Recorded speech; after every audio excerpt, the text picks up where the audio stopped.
So you're not at There. home. This is where Okay, hey, Greater Purpose team. How we all doing? fantastic. Do you guys ever call yourselves like GP, or is it always Purpose? Or are you Camrosians, or how do you guys identify? Camrosians, probably. Right? Julie's is muted.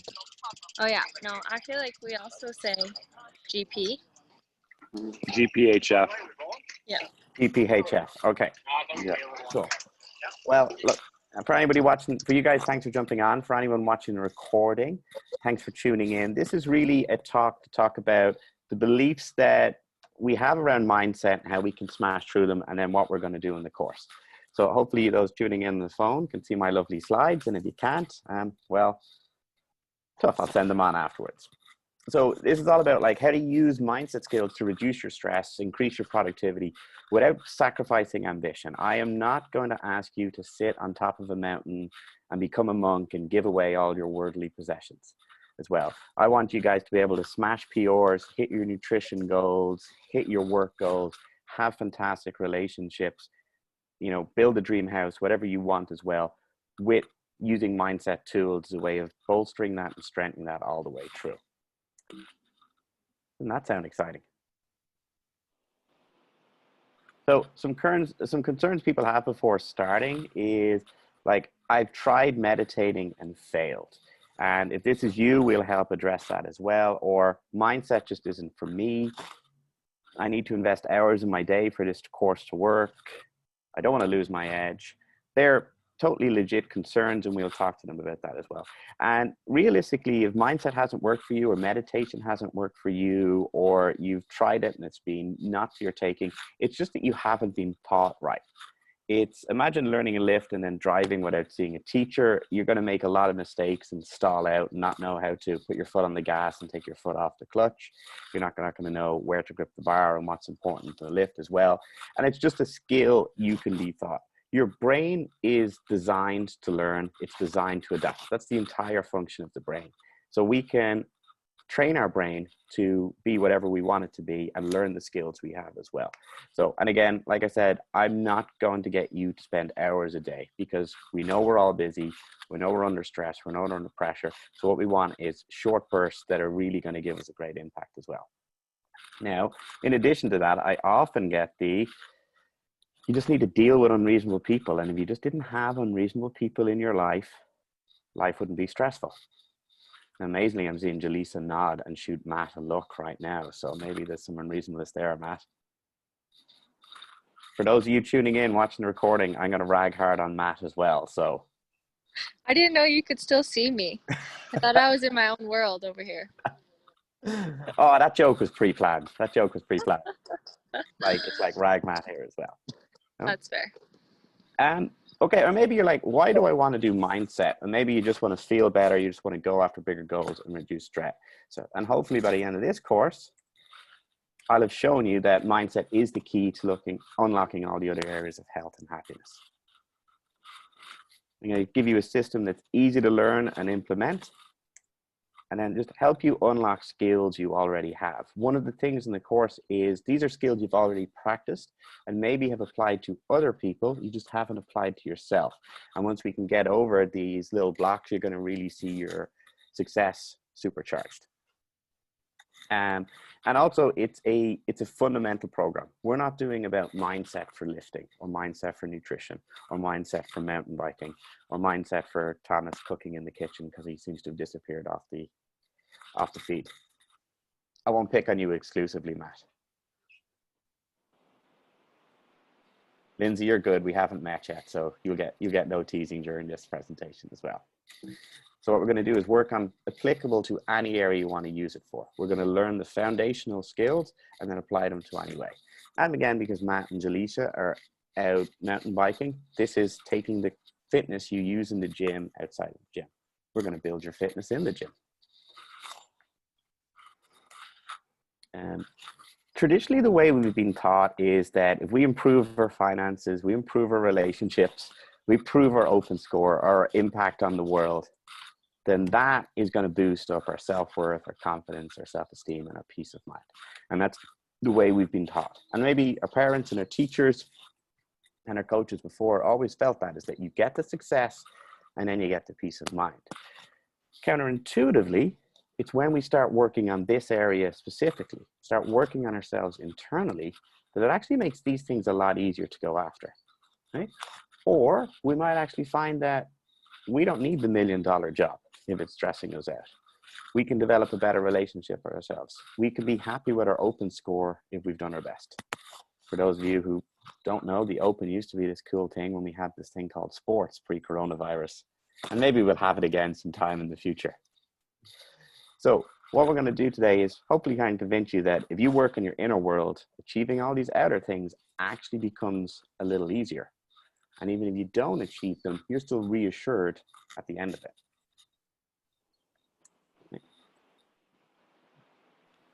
Like I say, I'll be reassured that if my slides don't work, I don't get panicky and upset. So guys, I'm going to give you a brief backstory of myself as well. I suffered quite a lot from high-level anxiety and resultant depression throughout my teens, and I refer to it as the splash. That's basically when I had a suicide attempt when I was 17 and jumped off a bridge in an attempt to end my life. I'd like to say that it was just a glitch, just a teenager going through some things, but I never really dealt with it. And I spent most of my 20s and 30s subject to the whims of the external world. And what I mean by that is that if my job was going well, if I had money in the bank, if I had nice clothes, if I got external validation from other people, I'd feel good inside. And I kept chasing that in the hope that one day I'd hit that point where I did feel good inside. And of course, you're always prone to the ups and downs. So I'd feel very, very shaky when I was on the up, like it was going to get taken away. And then the downs hit me hard and I dropped into another depressive episode. Now, eventually, after going through this roller coaster, I reached the point of overwhelm again. And I said, I need to fix this properly. I had some great friends, great support, worked with a really good professional, and it helped get some clarity and mental strength. But I didn't want to just stop there. I didn't want to just wait for the next wave to come around in a couple of months or a couple of years. So I worked on myself and I said, how do I fix this permanently?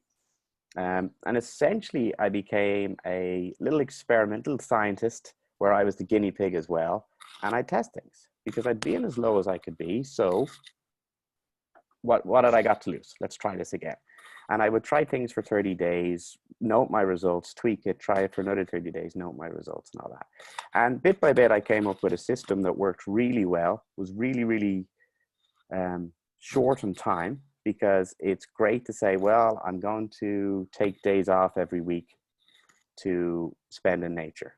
And that's cool if you can, but we can't always do that. Or I'm going to pay to see a professional once a week and have them just become my support network, or a million and one things. So what I wanted to do is like, what are the short things? What are the quick fixes that aren't just, little plaster over you, but actually, add up over time to really help you out as well. Now, I'm not going to say that I figured all this out. Now I'm on a permanent high. I go through highs and lows, and spoiler alert, once COVID is over, we'll go through a nice high, but then there's going to be the next problem down the road as well. And what we don't want to do is be battered around by that. Have the self-assurance that we can feel properly throughout it, make the correct thoughts that are in the best interest of everyone, and come out the other side reassured that regardless of what happens, you're going to be okay. And here's the great thing, is that once I really worked on myself, all that external stuff I wanted to chase actually improved a lot quicker. So that was the miracle behind it all. Is that when I worked on myself, the outer world actually started to take care of itself a lot quicker, rather than me constantly trying to chase that external thing, the next figure on the bank account, the next sale, the next milestone in my gym, improving my open score. And trust me, trying to improve my open score didn't really work when everyone else figured out what CrossFit was and started to get fit. And I'm not denying that there is external things that knock us about. Like the COVID crisis is a great one as well. It's disconnected us from family. It's disconnected us from friends. It's threatened our security and our livelihoods. It's just threatened our freedom that we can't go and do everything we want to do all the time as well. But without specifically working on inner game, we're going to be 100% subject to what's happening in the world around us. Anybody, any questions now they want to hop in with?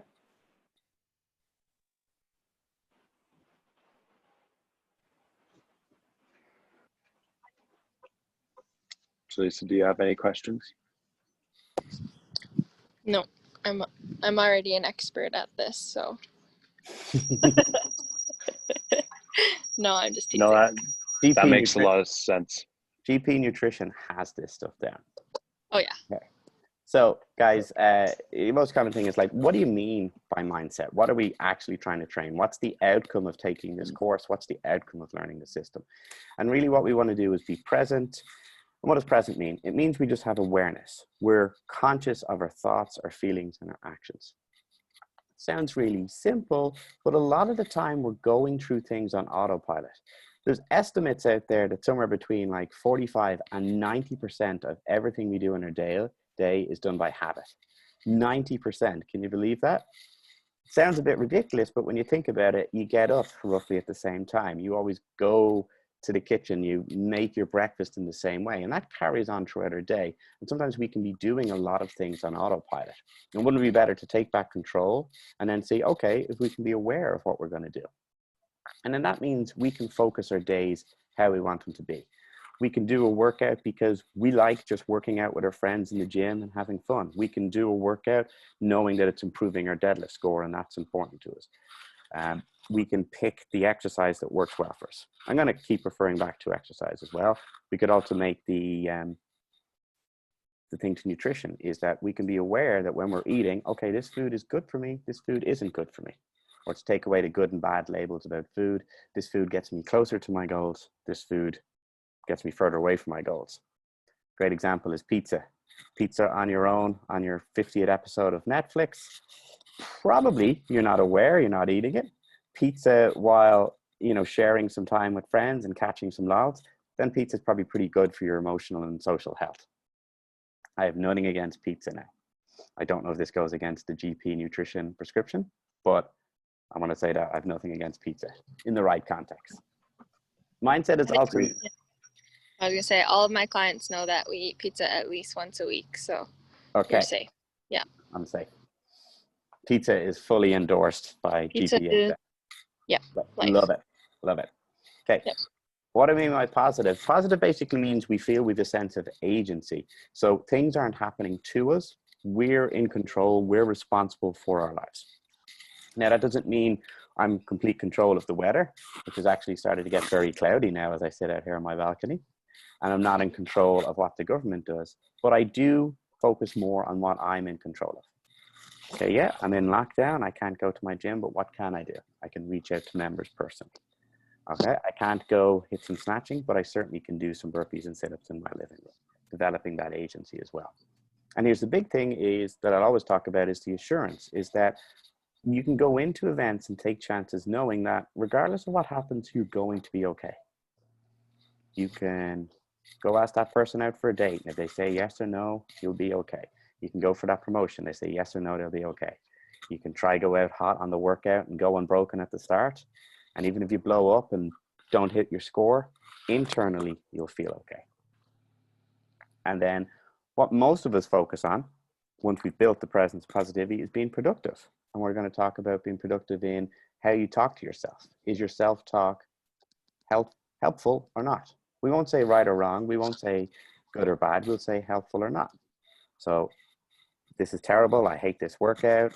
Oh my God, Jaleesa is trying to kill me by making me only eat an apple and 2 lettuce leaves a day. Not good self-talk.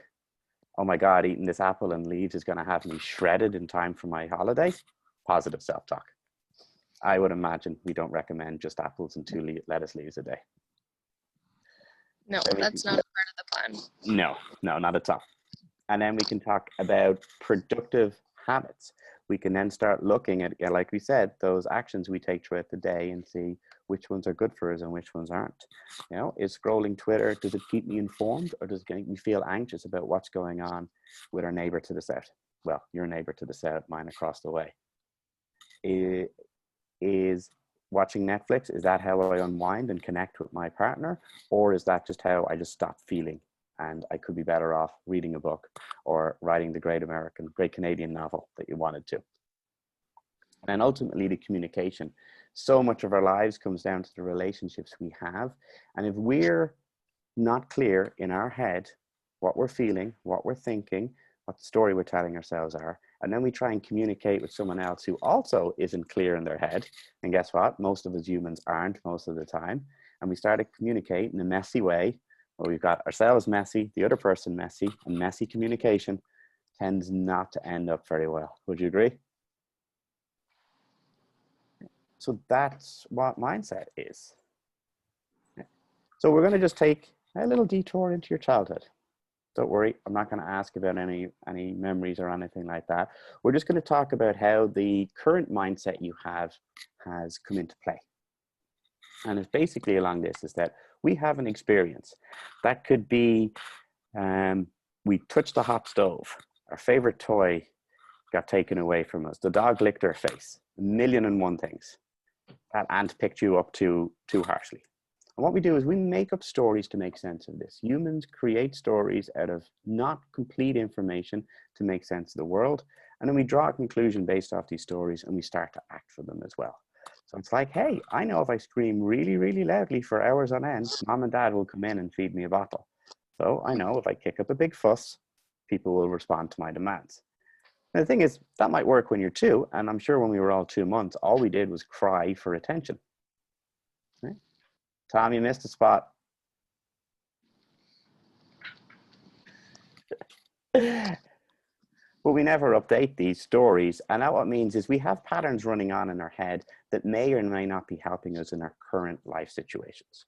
They might have helped us once. We might have figured something out in middle school that worked perfectly and got us through middle school and high school and maybe in college. But now we're an adult, it's not really a good way of looking at the world, or it's not really a productive and healthy way of looking at the world as well.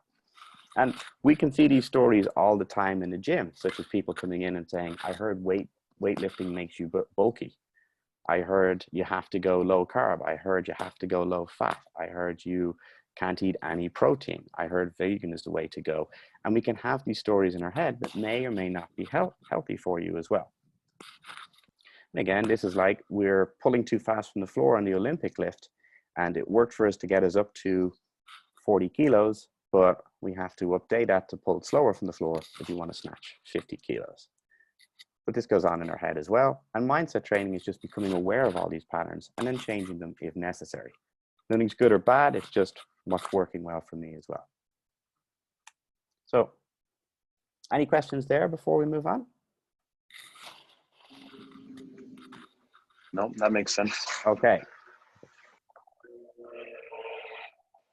For those of you watching, we're about halfway through, maybe a little over as well.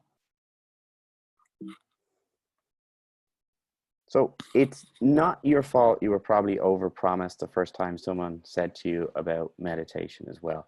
It's in the same vein that, you know, someone tells you once you get that job, you'll have money in the bank, and you only realize you have a couple of extra bucks when payday comes around, and that has to add up over time. Or if you join the gym, getting in shape is going to be easy, but it's like, oh, I thought I didn't have to do burpees and wall balls and skipping and running and lunging and all those things as well. And the sequence matters. And the sequence basically is to select a method that works for you, and I'll show you some of the foolproof versions.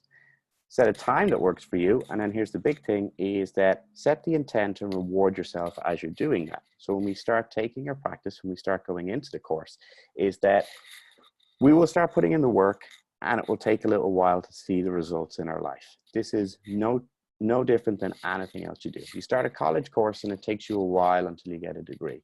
You start a nutrition program and it might take you might see results within a week. It might take 2 weeks until you start fitting into that dress. You start changing your Olympic lifting technique and it takes you a while to get that new PR as well.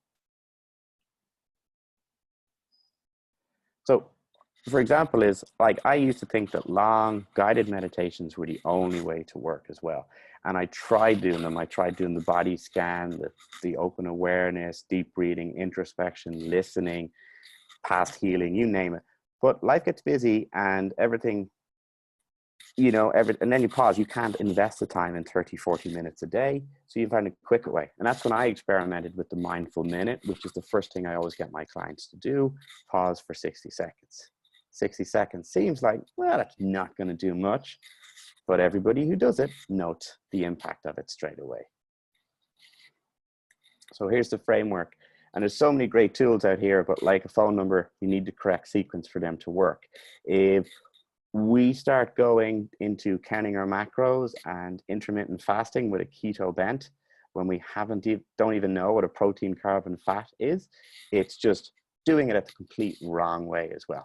It's the same. Learning how to Olympic lift when your coach hasn't seen you air squat is the complete wrong way. Learning how to do calculus or judge the stock market when you can't count up to 10, again, would be pretty silly. So what we want to do is the correct sequence. And that sequence is to get clarity, learn how to get clarity, which we'll show you in the course. Learn how to coach yourself. This is learning how to set the right intentions for the day, reassure yourself, and forgive yourself and make self-corrections along the wrong way. And then improve your self-talk and daily habits. So many of us actually jump straight to this as a way to improve our life and improve our mental health. We'll dive straight into it. We'll clean out the fridge and we'll completely overhaul our diet, or we'll jump straight into a training program from sitting on the couch eating those 5 pizzas a week to training 5 days a week, and we'll burn ourselves out instead of slowly changing our habits, slowly changing, learning to sleep a little bit better, a little bit longer, getting into the gym 2-3 times a week, just developing the habit of moving, and then progressing and then refining your training as well. Now, some of this might actually be thinking, oh, it sounds a little bit soft as well. Michael Jordan, who everybody knows as one of the greatest sportsmen of all time. Right? Basketball is not a big sport over in Ireland, but everybody knows who Michael Jordan was well before the Netflix documentary. He has a mindset coach. He has someone making sure his mind is on the game while he's playing.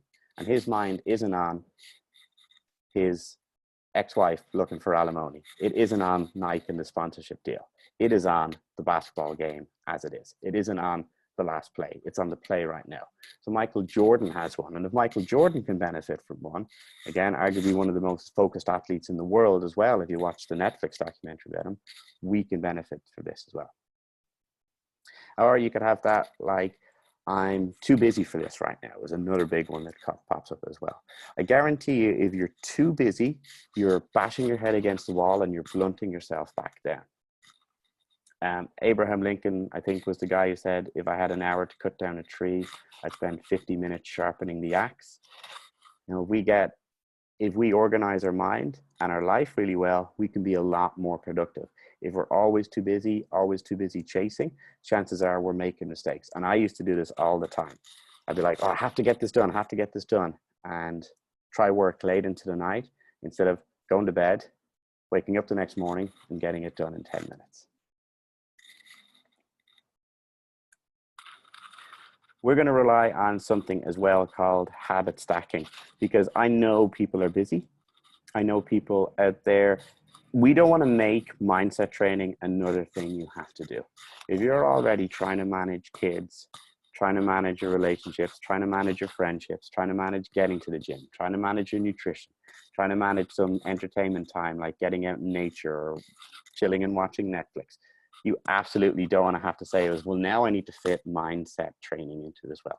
So we'll use a very powerful practice called habit stacking, where we'll find something you're already doing and just lump it on top of that as well.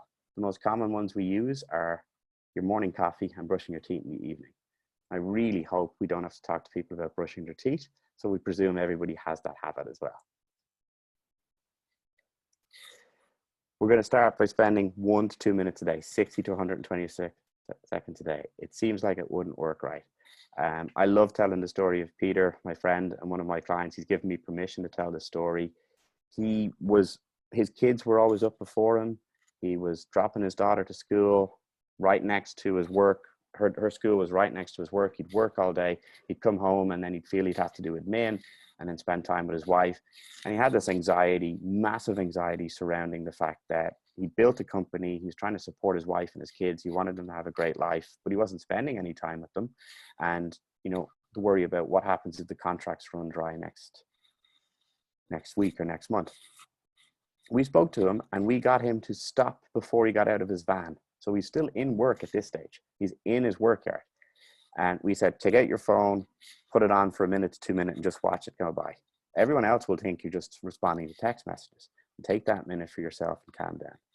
And he noted within a couple of weeks just how much his anxiety was down, how much his focus was up, how much he was able to be present then when he's driving his daughter to school. He wasn't worried about work or his wife or finances. He was able to spend time with his daughter. And when he got home, he did another minute. Again, everybody thinks you're just checking your phone. And he's able then to come in and spend time with his wife and family in the evening as well. So we're not relying on discipline or willpower. I'm not putting a bunch of cookies in front of you and asking you to do them. We're making these habits part of your life. So it's not another thing to do as well. Oh, my thing went wrong, Ken. So I love this thing. It's like, this is the last thing I get. It's like, hey, it sounds great and all, but, and I call it BEP, and it's big external problem. But I can't work on mindset now because I need to get my gym up to a certain number of members. I need to get my kids settling down. I need to get to the next level. I need to finish college. I need to million and one other things as well. And we fall into the when this happens, then I'll be okay. So, and we've had this, and you can see this throughout our lives that we would have said is, okay, well, when I get out of middle school and into high school, then things will be better. When I get into college, then things will be better. When I get a job, then things will be better. When I get married and I have a house, then things will be better. When we have kids, then things will be better. When the kids get off to college, then things will be better.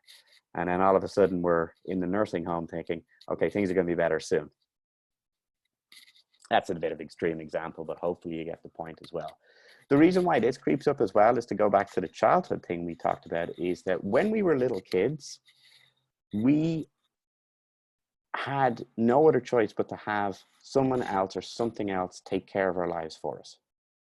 So we were hungry, along came someone and fed us. We needed clothes, along someone coming and fed us. We wanted a toy, someone came along and gave it to us as well. So our brains reason, oh, other things make me happy and fulfill my needs. And when we're a kid, that's 100% true. When we grow up, we can all intellectually think, yeah, that's not true. I've got to go work for myself. But we might still chase the external things as well. So like I say, no one taught us to update these mental models because no one knew. You guys, any questions there? No, I think that's a pretty common thought that I go through sometimes too. Feeling like once this happens, then I can do this, or once I get that that never happens. Once I get that next deal over the line, once I get to Friday. Yep. Once I get that pizza slice, then everything's going to be okay. Yeah. Yeah. It's all about the pizza slice. We will tie most of the mindset work to pizza, I think, throughout this course. It might actually be awesome. We're good with that, right, Jaleesa? Oh, You're muted. okay, we got a nod of approval. So what to expect in the course? So these are the lesson plans as we go through the course, and they're built in succession, so everything builds on top of each other. So we're going to talk about awareness, how to make this seamlessly part of your day. We're going to start building awareness week 1, and you're going to get a big boost of energy just from doing week 1. And in week 2, we're going to start talking about compassion, just basically how to set intentions the right way, how we can start guiding our day, how we can start making promises to ourselves, and all the benefits that come with that. Then week 3, we're never going to slip up. So we're going to talk about forgiveness. Forgiveness is like taking the handbrake off the engine of your happiness. No idea how much beating ourselves up or holding on to regrets actually slows us down. And if forgiveness was taking the handbrake off, kindness and gratitude, for anybody who's fans of the Fast and Furious out there, this is like putting the nitrous oxide into the engine. This is the boost for you. This is to be appreciative of what you have, which as humans, we're all terrible. and I'm including myself and everyone else in that, we're all terrible for focusing on what we don't have rather than what we do have. How to appreciate that in the right way, and then also motivate yourself to do more. Because as humans, when we're making progress, we're happier as well. That's the first part of the course, and these are the foundational, fundamental aspects. And then we start taking it into our life. So we'll start working at our identity and values and how we're going to set goals consciously, rather than just, I'm going to go after something in the hope it will give me what I want. We're going to go after something that aligns with who we want to be. Self-talk, how to start getting affected by external events, how to stop thinking, oh, is this always happening to me, versus what can I learn from this? How's my involvement? How can I guide myself through it? Now, I should have spell checked before that. This is not how to shit your daily routines. This is how to shift your daily routines. So I do apologize for that. And then finally, nonviolent communication, how to invoke empathy in others, how to get others onto your side, because as much as we can say we can do a lot of ourselves and a lot is on us, we live in a society with people as well. And how do we make sure we're not frustrating others and frustrating ourselves in how we communicate? And that's the course. In the course, then what we're going to do is we're going to have coaching calls, 20 to 30 minutes. We'll pick a time that works well for you guys. So Matt has me scheduled in for 2 a.m. in the morning, I think, because he wants me tired and grumpy on these calls, but it suits mountain time. We're going to do weekly accountability. This is so big. This is so important, holding ourselves accountable while we're developing a habit. And we all need a little bit of accountability. We're all better off reporting to someone else than we are to ourselves. And then, of course, personal check-ins as well, where we can make the Mindset Skills course fit in for you and work for you personally. Ta-da! Fantastic. Okay. Thank you, Colm. That was really helpful to see it laid out like that. Okay. Well, I will pause the recording. We can put it up in the members group whenever it's finished processing on Zoom. Sure. And then if anybody has any questions, they can refer to that, or they can ping us a message. Sounds good. Okay. Well, thanks for tuning in, guys. And if you were watching, thanks for watching as well. And have a great day.